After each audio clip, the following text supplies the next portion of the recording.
welcome to this channel. If you're new, strap in because you really have no idea what you're getting into. My subscribers will tell you that. If you've been here before, then I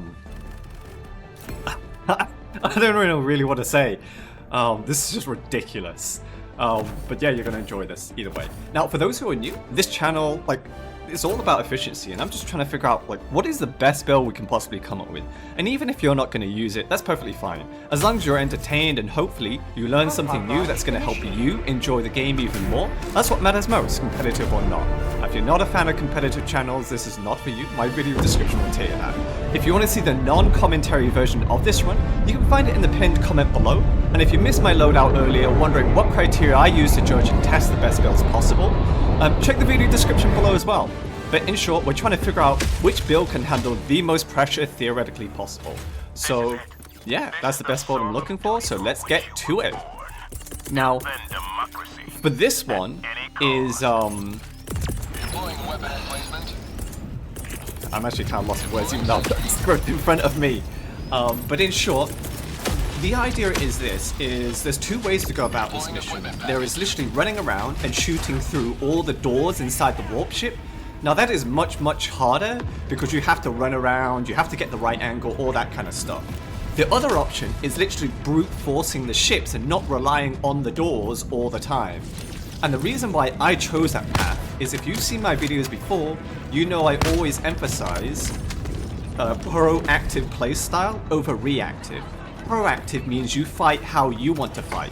Reactive playstyle is focusing more on reacting to the enemy and playing how the enemy wants you to play, because the more reactive you are, the more of a tunnel vision you have, and the less you're less likely to see because you have tunnel vision. And if you have too much tunnel vision and you focus on reacting too much, you're going to miss simple obvious things, and the thing that's going to knock you out, just like in boxing, is the punch you never saw coming. That's why I'm not the biggest fan of reactive play, just in terms of efficiency. If I'm just messing around, shooting shit like casually, then yeah, I'll probably do that. But that's not what we're trying to do here. So yeah, with this Anti-Tank Emplacement, it normally takes about 5 or 6 shots to destroy the warp ship. Sometimes it takes 7 shots. And if you're wondering why don't I take out the shields on the warp ship first and then use the Anti-Tank Emplacement, well, the reason for that being is it doesn't matter. I've tried it both ways, with and without shield, and the Anti-Tank Emplacement will always take 5, 6 or 7 shots to destroy it unless you're shooting through the door, right? I'm not sure why, but yeah, sometimes if you shoot the tail fin only, the edge of it, it won't destroy even with 7 shots or something like that. And also you're seeing this, the warp ships land. If you're wondering how do I tell where the doors are going to be, well, on the left side of this ship right now, you can see the tail fin, right? Or either side of the tail fin. I know because of those tail fins, there's not going to be doors right there. They're going to be on the opposite side, right? Not the opposite side, on the other side, right? Let's just say the tail fins are north and south of the ship. The doors are always going to be west and east. No, they're going to be yeah, west and east of the ship. That way, if I need to shoot through the doors, I can do that. And also, if you're wondering why I use the Eruptor, well, that's because I want to be able to take out the warp ships from afar and knock out their shields with 2 shots, normally speaking, from the Recoilless. And also, it just allows me to destroy warp ships through the door because it has a much longer range than the crossbow. And if you're wondering, can a shield build work, like a bubble shield work? It can work. I've gotten to about 30 warp ship kills on average, but then normally those fuckers up there, the Leviathans, normally one-shot me. And if you get to a certain point, about 30 ships killed, there will be 4 Leviathans in the game. And you just have to hope RNG Jesus does not kill you with one shot. And I've tried to kill this fucker, but it doesn't work. And I hear a strafing run about to happen right now, so I get the fuck out of the way. Right? Because the biggest threats inside this mission are the swarms of flying overseers, the one-shotting Leviathans, and the Stingray or Interloper.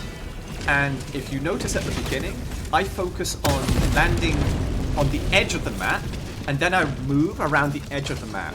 The reason for this being is we know the enemy does not spawn from the edge of the map, because they will be spawning only from underneath the warp ships flying in, or they will float outside of the warp ships on the ground. With that information, you can pretty much see where the warp ships are going, so you can avoid them. That being said, if you're constantly running around with an FRV, a jump pack or whatever, you can't spot everything because there's too much to take in. And also the Leviathans, they seem to have increased accuracy that is insanely accurate against the FRV on this mission. So I highly do not suggest using FRV for reconnaissance vehicle on the Repel Invasion Fleet missions. Mech is only slightly better, but yeah. And I use the sentries just to protect me from all the overseers. That's really it. That is a really odd strafing run, because it's not targeting me. Maybe it prioritizes sentry, but I haven't really seen it do that before that often. Yeah, the Leviathan is trying to shoot me, so I just run for cover and hope RNG Jesus keeps me alive. It does. Let's see. Yeah, I also use thermite grenades. Sometimes they stick, sometimes they don't, but I couldn't think of what better grenade to use, because I'm trying to kill warp ships. And if you're wondering, like, what modifications am I using, it doesn't matter. It really does not matter, because you're not really trying to aim. The only thing I keep, well, actually, I don't even change the scope. The scope is the same as the standard scope for the Eruptor. And I use the grenade pistol as a backup anti-ship killer for when my Eruptor needs to reload. And I probably should not have done this, it wasn't necessary. I should have just let my sentry do the work, and I should have put myself in cover, because this really was an unnecessary risk. Yeah, so I was slightly fortunate here. But yeah, if you're using the Recoilless or a spear, whatever, you are going to run out of ammo really fast, even though your resupply pod and your anti-tank emplacement will come up every 2 minutes and 34 seconds. Look around, scavenge for ammo. They're normally around the edge of the map somewhere here and there, normally near the buildings.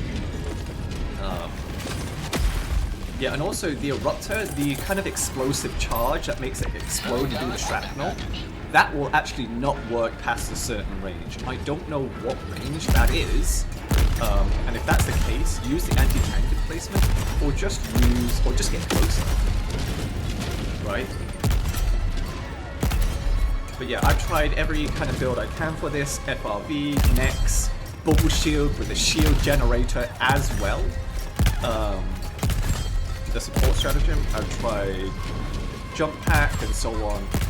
Like, you might be able to do it with that. The next best build will probably be, in terms of like ease, would probably be the bubble shield, but to protect against all the flying overseers. But even though that's a lot harder, simply because you're not fighting from a distance, you're focused on so much reactive play. And this is why I take the sentry, or the Liberator Carbine sentry, from my supply pack, because it helps take out the flying overseers. But yeah, keep hiding behind cover. Do not give the enemy a chance to shoot you. Just don't. And for the ships that are landing, generally speaking, I'm not going to shoot them, or at least I should not be shooting them. I'm going to rely on my Eruptor to take out the shields, and then I can position myself to shoot through the door once it lands. And I hope I don't know why I reloaded there. Fat fingers, right? Because I still had one shot left. I hope flying overseers don't come out. But yeah, I know it's not the best idea to constantly switch between weapons, because the Eruptor doesn't self-reload like it used to or something like that.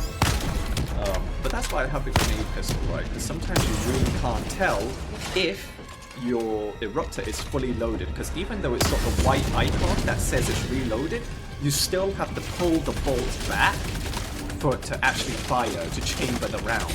and the game doesn't give you any indication of when the round has actually been properly chambered by the red and white icon.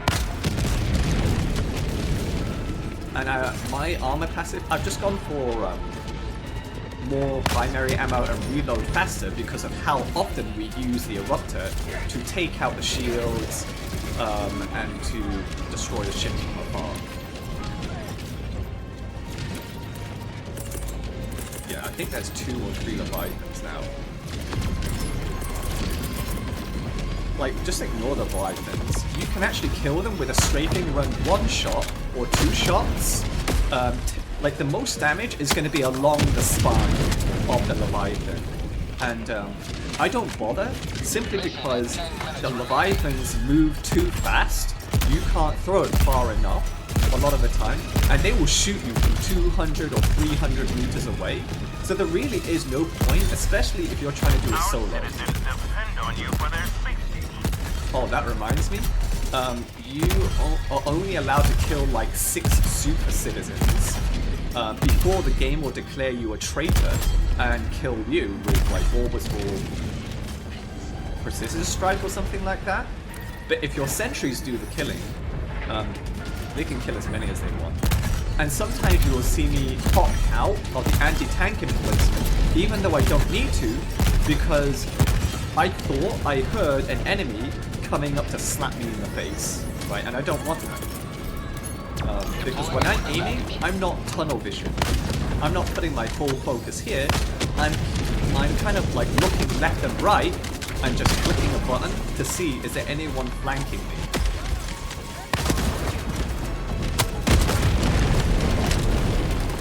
But yeah, I haven't really done the normal squid missions on Super Earth because I just find it boring if I'm being honest. It feels so empty. Like, they've got the destroyed buildings and all the skyscrapers, like, that's great.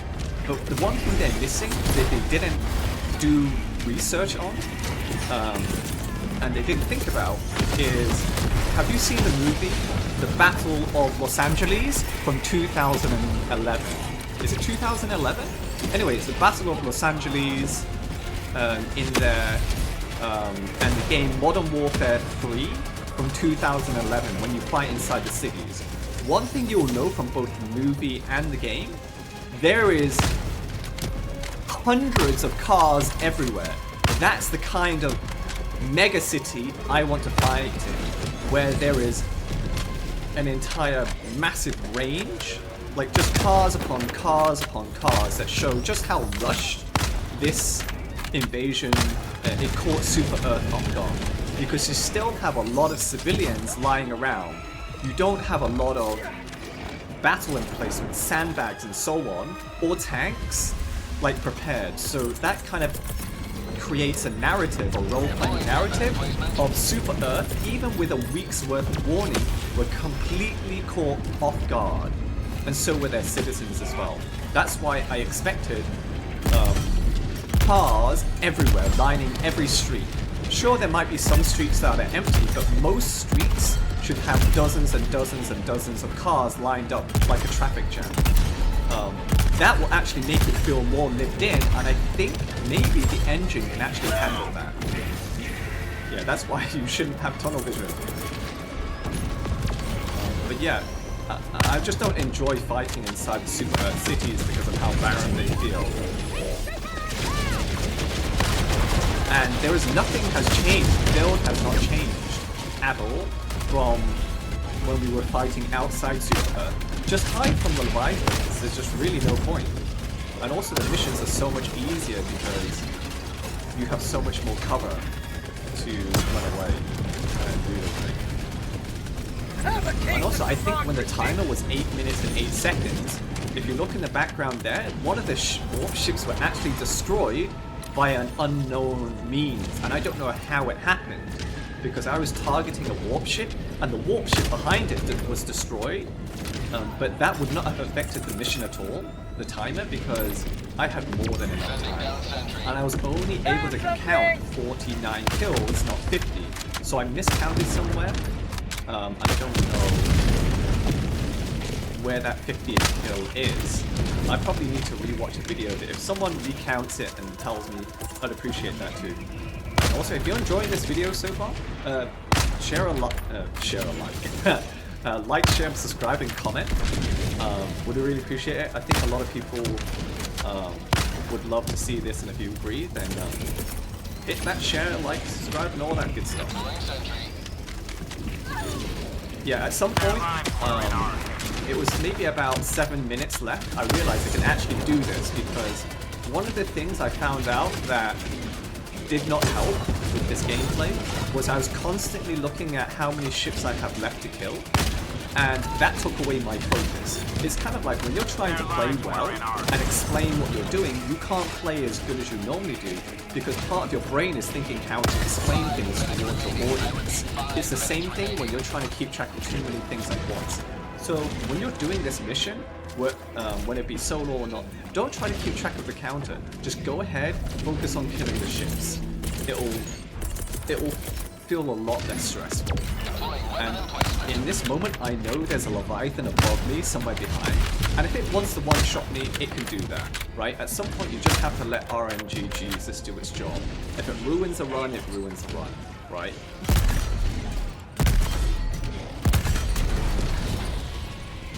But yeah, my heart was pounding about 10 ships left, because I was like, damn, I can actually do this.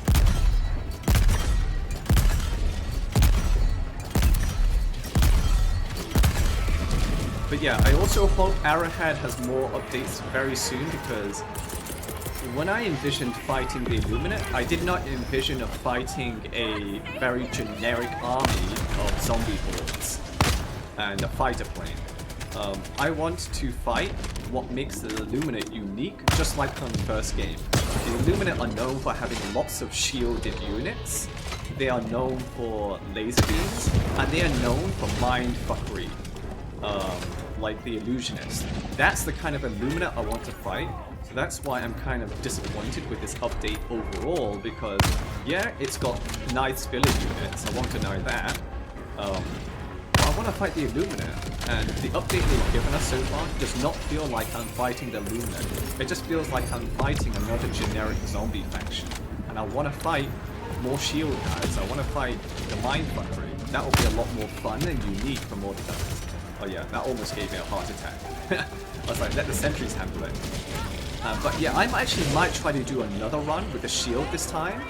And I'm thinking I might go for Eruptor and Stormbird instead, and just focus running around the map and just shooting through the doors. Even if it's hard, I might try to do it. And if you're wondering, like, when am I going to release the best Squid loadout video with all the explanations of why they choose everything and so on, I don't know. Maybe this weekend, maybe next weekend. It depends. I'm wondering if Arrowhead has more updates or not. I need to be certain of that, if they're going to do that within the next month or so. But yeah, if you're wondering what the best loadouts I think for bugs and bots, check the pinned comments below. And remember, if you like this video, remember to like, share, subscribe, comment. Yeah, and I hope you really enjoyed this. Yeah, I think there's also one thing else that's bugging me that I wanted to say, but I cannot remember for the life of me. Maybe it'll come back. But yeah, this was quite a run.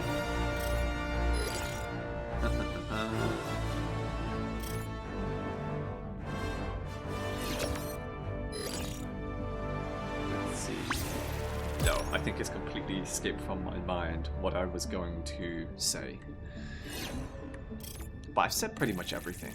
But yeah, remember, if you do like this video, and you want others to see it as well, like, share, subscribe, comment, and so on. And I shall see you in the next video. Yeah, gotta show the stats too.